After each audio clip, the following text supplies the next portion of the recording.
This channel does not promote any violent, harmful, or illegal activities. All content provided by this channel is meant for an educational purpose only. Brought to you by V-Guard, co-powered by Sensodyne O Bhimal, বলো কথা Keshari. Associate sponsor Ultratech Cement। BJP booth সভাপতি খুনের তদন্তে পূর্ব মেদিনীপুরের ময়নায় NIA গত বছর BJP booth সভাপতি বিজয় কৃষ্ণ ভূঁইয়াকে অপহরণ করে খুনের অভিযোগ ওঠে, আর তারপরেই এনআইএ তদন্তের নির্দেশ দেওয়া হয়।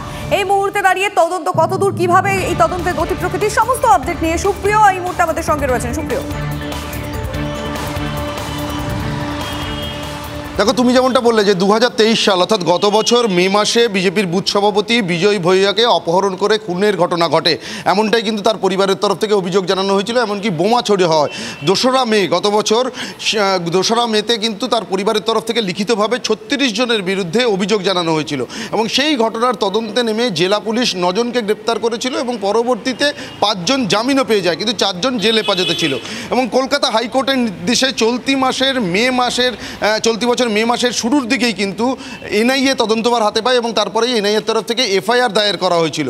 আর এই যে 4 জন যারা জেল হেফাজতে ছিল, যারা পুলিশের হাতে গ্রেপ্তার হয়েছিল, সেই 4 জনকে কিন্তু এবার এনআইএর স্পেশাল কোর্টে গতকাল পেশ করা হয়েছিল এবং তাদেরকে এনআইএর করা মামলাতে 22 তারিখ পর্যন্ত জেল হেফাজতের নির্দেশ দিয়েছে আদালত।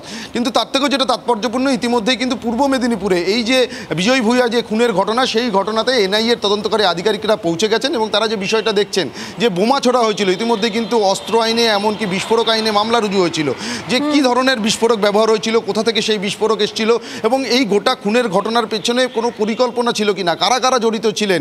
এমনকি যে 36 জনের বিরুদ্ধে তার পরিবারের তরফ থেকে অভিযোগ করা হয়েছিল, মাত্র 9 জন গ্রেপ্তার হয়েছিল, বাকিরা কেন গ্রেপ্তার হলেন না বা বাকিদের কি ভূমিকা ছিল, কেন তাদের নামে অভিযোগ করা হয়েছিল, কোনো রকম প্ররোচনা ছিল কিনা, এই ধরনের বিভিন্ন বিষয় কিন্তু ইতিমধ্যেই খতিয়ে দেখার কাজ শুরু করেছেন এনআইএ। সূত্র মারফত জানা যাচ্ছে।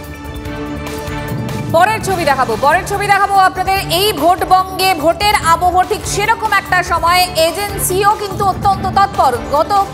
আজ পূর্ব মেদিনীপুরে এনআইএ, গতকাল পূর্ব মেদিনীপুরে সিবিআই হানা আমরা দেখেছি গতকাল পূর্ব মেদিনীপুরে, আর আজ এনআইএ পূর্ব মেদিনীপুরে। Brought to you by V-Guard, co-powered by Sensodyne O Bhimal, বলো কথা Keshari. Associate sponsor Ultratech Cement।